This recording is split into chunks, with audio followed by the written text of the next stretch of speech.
Bonjour les enfants, nous voilà dans notre deuxième séance sur l'histoire d'Amidou.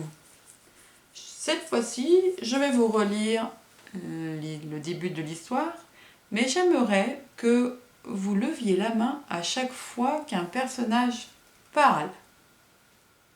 Vous vous rappelez, dans notre histoire, nous avions le castor, Amidou, et la musaraigne. Pour l'instant, ce personnage n'était pas encore arrivé. Donc, je vais vous demander de préparer votre main et de lever la main à chaque fois que vous entendrez quelqu'un qui parle. Attention, c'est parti. Amidou. Vous savez comme elles sont les mauvaises herbes. Elles grandissent, grandissent. Peu à peu, elles prennent toute la place et finissent par cacher les autres fleurs. Amidou le castor en sait quelque chose. Sa mauvaise herbe à lui, c'est une mauvaise idée qui s'est installée. Non pas dans le jardin, mais dans sa tête. Et qui en quelques jours a pris toute la place. Oh, que je suis laid avec ma dent, ça ne peut arriver qu'à moi une chose pareille. Il y a quelques jours, alors que je grignotais du noisetier, patatras, l'arbre a basculé et s'est renversé sur moi. Et j'ai reçu le tronc sur le museau.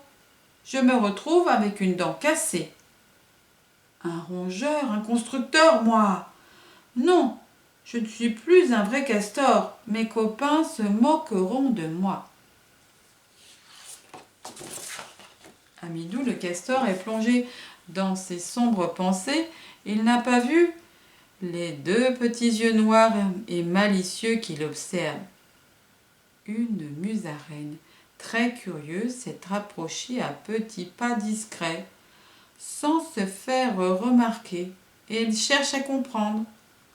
Pourquoi ce castor n'est-il pas avec ses frères et sœurs, qui construisent un barrage là-bas, au bord de la rivière? Roar! Pougonne Amidou. Je suis un bon à rien. La musaraigne dresse ses petites oreilles, penche son museau vers la droite, puis vers la gauche, pour mieux observer le grognon. Il a l'air si malheureux. La petite musaraigne est aventureuse. Elle contourne le castor et se poste gaillardement en face de lui. Avec ta dent, tu t'es déguisé en brigand des grands chemins, plaisante-t-elle pour détendre l'atmosphère. Amidou n'a pas envie de rire. Il laisse échapper un sifflement et s'ébroue pour marquer sa mauvaise humeur. La musaraigne tente une nouvelle approche.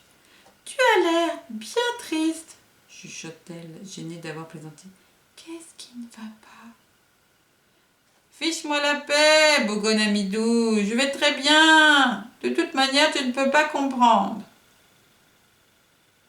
Je voudrais maintenant, les enfants, vous montrer le texte que je vous ai lu. Et on va un petit peu observer à quel moment on parle. Alors, je ne sais pas si vous allez bien voir le texte. Je vais t'approcher un peu.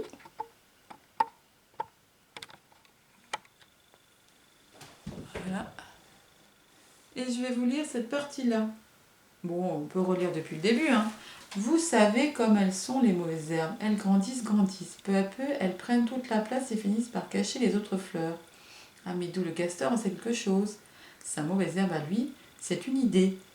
Une mauvaise idée qui s'est installée non pas dans le jardin mais dans sa tête et qui, en quelques jours, a pris toute la place.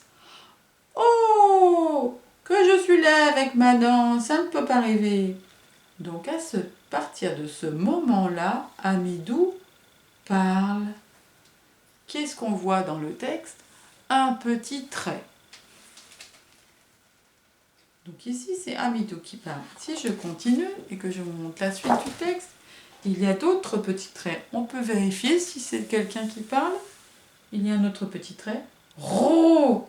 Pougonne Amidou. Je suis un bon à rien. Et c'est bien Amidou qui parle à nouveau. Et ici, il y a plusieurs petits traits. On en voit un ici et un ici. Le premier petit trait. Avec ta dent, tu t'es déguisé en briquant des grands chemins. Ça, on voit que c'est la musaraigne qui parle très bien. L'autre petit trait. Tu as l'air bien triste, chuchote-t-elle, gênée de m'avoir plaisanté. Qu'est-ce qui ne va pas? Donc, encore un petit trait. Qui est-ce qui parle? La musaraigne. On continue. Un autre petit trait. Fiche le camp. Non, fiche-moi la paix, bougonne Amidou. Je vais très bien. De toute manière, tu ne peux pas comprendre. Qui est-ce qui parle cette fois-ci? C'est Amidou. Donc on voit que dans le texte de Amidou, à chaque fois que quelqu'un parle, il y a un petit trait qui apparaît.